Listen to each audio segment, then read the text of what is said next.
हरे Krishna.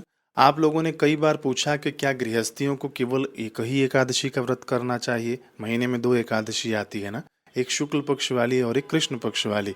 Comment के माध्यम से और व्हाट्सएप के माध्यम से आप लोगों ने कई बार पूछ लिया कि क्या हम गृहस्थ हैं तो हमको एक ही एकादशी करनी चाहिए अथवा तो दोनों करनी चाहिए। हमने सुना है कि हमको एक ही एकादशी करनी चाहिए। तो देखिए महाराज, एकादशी का वैसे तो एकादशी व्रत कथा आदि में वर्णन आता है। भगवान कह रहे हैं कि कृष्ण पक्ष और शुक्ल पक्ष की एकादशी में बिल्कुल भी भेद नहीं करना चाहिए। सबसे पहले मैं आपको ये बता दूं, लेकिन ग्रंथों में ना दोनों ही प्रकार का मिलता है कि गृहस्थियों को कृष्ण पक्ष की एकादशी नहीं करनी चाहिए, यह भी ग्रंथों में मिलता है, और गृहस्थियों को करना चाहिए, यह भी ग्रंथों में मिलता है। तो मैं दोनों ही आपको यहाँ पर बताऊंगा। निर्णय आप लेना कि आपको करना है एकादशी का व्रत या नहीं करना है। ठीक है। सबसे पहले शास्त्र यहाँ पर बता रहे हैं कि प्राप्ते हरिदिने सम्यक विधाय नियमम निशि वैष्णवो वा अथ शैवो वा सौरो अप्येतत् समाचरेत। ब्रह्मवैवर्त पुराण में ये वर्णन मिलता है कि हरिदिने यानी एकादशी के दिन आने पर दशमी की रात से ही भली भांति नियमों को धारण करके उपवास रूपी वैष्णव व्रत करना चाहिए। और सौर पुराण में ये चीज मिलती है कि इस व्रत में इष्ट देवता का कोई भेद नहीं है। ऐसा नहीं कि हम शक्ति के उपासक हैं, हम माता जी के उपासक हैं, हम क्यों एकादशी का व्रत करें। हम शिव जी के उपासक हैं, हम तो शिव जी को मानते हैं, हम क्यों एकादशी का व्रत करें। हम तो सूर्य भगवान के उपासक हैं, हम क्यों व्रत करें। ऐसा नहीं मानना चाहिए। सौर पुराण में वर्णन आता है ऐसे कि इष्ट देवता का इस व्रत में कोई भी भेद नहीं है। इसे शिव भक्तों को भी करना चाहिए, चाहे वह वैष्णव हो, शैव हो या सौर्य यानी सूर्य का उपासक हो, सभी को यह व्रत समान रूप से करना चाहिए। अब हम लोग आते हैं कि गृहस्थियों को कृष्ण पक्ष की एकादशी के संबंध में क्या कहा गया है। शास्त्र कहते हैं कि उभय एकादशी व्रतम गृहस्थातिरिक्तानामेव नित्यम गृहस्थस्य तु शुक्लायामेव व्रतम नित्यम न कृष्णायाम।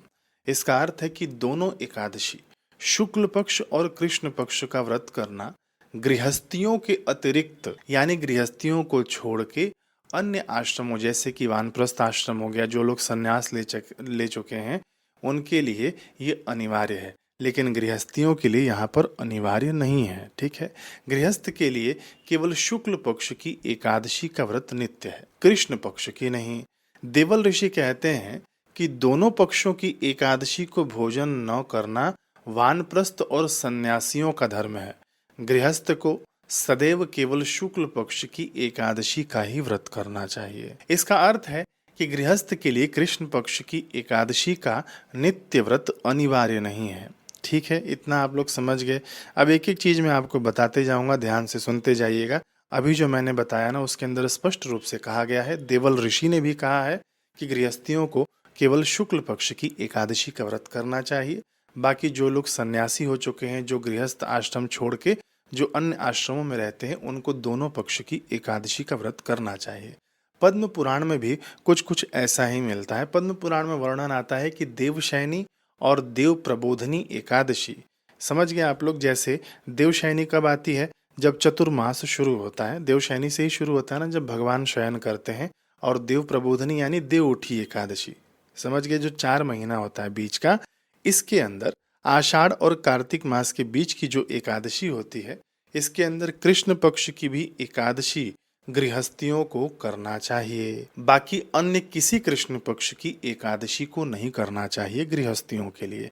ये पद्म पुराण में वर्णन मिलता है। मदन रत्न ग्रंथ में भी भविष्य पुराण का वचन मिलता है, जिसके अंदर भगवान स्वयं कह रहे हैं कि जैसे मुझे शुक्ल पक्ष की एकादशी प्रिय है, वैसे ही कृष्ण पक्ष की भी सदा प्रिय है।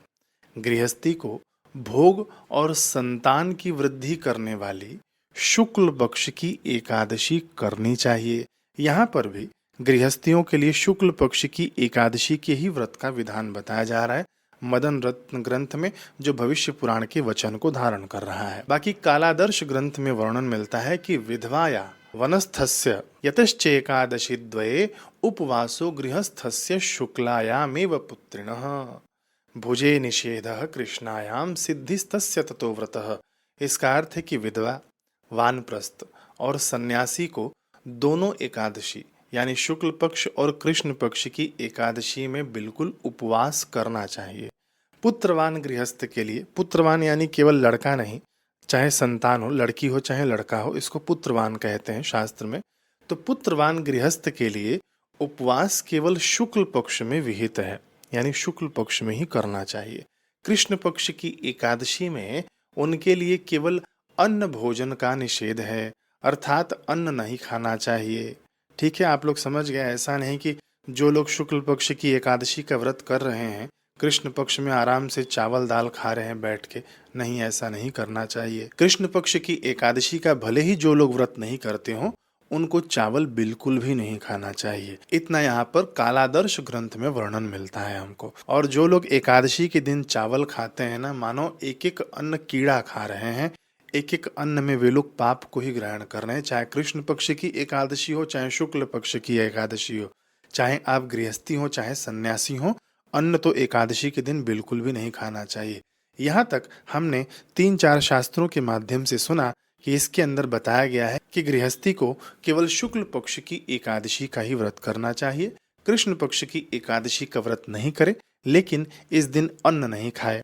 तो महाराज हम लोग क्या खाएं? बाकी दूसरी चीजें आप लोग खा सकते हैं अन्न छोड़कर, खास करके चावल नहीं खाना चाहिए। ठीक है, अब हम लोग शास्त्र के दूसरे पहलू पर चलते हैं, दूसरे मत पर चलते हैं। शास्त्र कहते हैं कि जो भी सदगृहस्थ वैष्णव संप्रदाय में दीक्षित हैं उनके लिए कृष्ण पक्ष की एकादशी भी अनिवार्य है, उनको दोनों एकादशी करनी चाहिए। इसी बात को ना नारद जी भी कहते हैं कि विष्णु के परायण और भक्ति युक्त मनुष्य को नित्य हर पक्ष में एकादशी का उपवास करना चाहिए। पुत्र पत्नी और परिजनों सहित भक्ति भाव से दोनों पक्ष की एकादशी का उपवास करना चाहिए। यानी जो वैष्णव संप्रदाय से दीक्षित हैं, जो भगवान कृष्ण के अनन्य भक्त हैं, उनको दोनों ही पक्ष की एकादशी का व्रत निहित है, दोनों ही पक्ष की एकादशी वे लोग करें। बाकी अगला ग्रंथ जो मदन रत्न है, इसके अंदर भी वर्णन मिलता है कि मुमुक्षुओं को, यानी जिसको मोक्ष की इच्छा हो, चाहे वह गृहस्थी हो चाहे सन्यासी हो।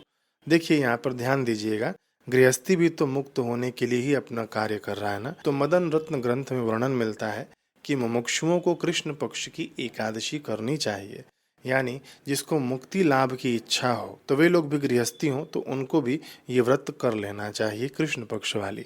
गरुड़ पुराण के अनुसार दोनों पक्ष की एकादशी को नित्य उपवास करना चाहिए।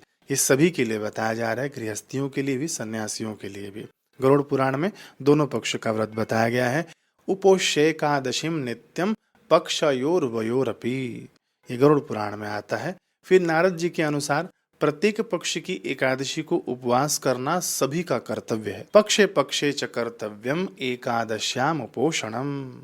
कूर्म पुराण में वर्णन मिलता है कि जो व्यक्ति भगवान विष्णु का सायुज्य, यानी जो भगवान विष्णु के लोक में जाना चाहता है, उनके अति निकट रहना चाहता है ना, अंगद सेवक बनकर रहना चाहता है, लक्ष्मी यानी धन संपत्ति को चाहता है और अपनी संतान की वृद्धि चाहता है अपने कुल खानदान में, तो उसे दोनों पक्ष की एकादशी को भोजन नहीं करना चाहिए, यानी उसको व्रत उपवास करना चाहिए। यदि छेद विष्णु सायुज्यम श्रियम संततिमात्मनः एकादश्याम न भुंजित पक्षयोरुभयोरपि, ये नारद जी के वचन है। तो अब महाराज यहाँ पर निष्कर्ष क्या निकलता है? देखिए निष्कर्ष यहाँ पर सीधा सटीक है।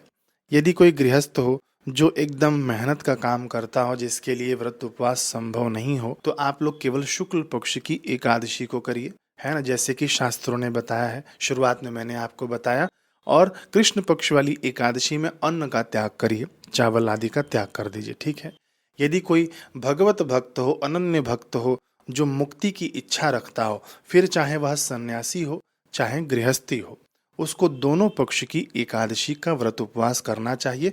आखिरी में मैंने आपको बताया नारद जी के वचन, जिसको वैकुंठ लोक की प्राप्ति चाहिए, जिसको धन धान्य लक्ष्मी चाहिए, जिसको अपने कुल खानदान में संतान की वृद्धि चाहिए, उनको भी दोनों पक्ष की एकादशी के दिन भोजन नहीं करना चाहिए, व्रत उपवास करना चाहिए। अब रही बात चतुर्मास वाली। चतुर्मास में तो गृहस्थी हो चाहे सन्यासी हो चाहे कोई भी हो, मेहनती हो, उसको भी दोनों पक्ष की एकादशी के व्रत का विधान बताया गया है। तो अब आप लोग मुझे बताइए कि आप लोग क्या निर्णय करने वाले हैं इस पूरे वीडियो को देखने के बाद। क्या आप लोग दोनों पक्ष की एकादशी का व्रत करेंगे अथवा तो एक ही पक्ष की एकादशी का व्रत करेंगे। और कुछ पूछना होगा तो कमेंट में पूछिएगा, हो सकेगा तो मैं उस पर भी वीडियो ले आऊंगा। हरे कृष्ण।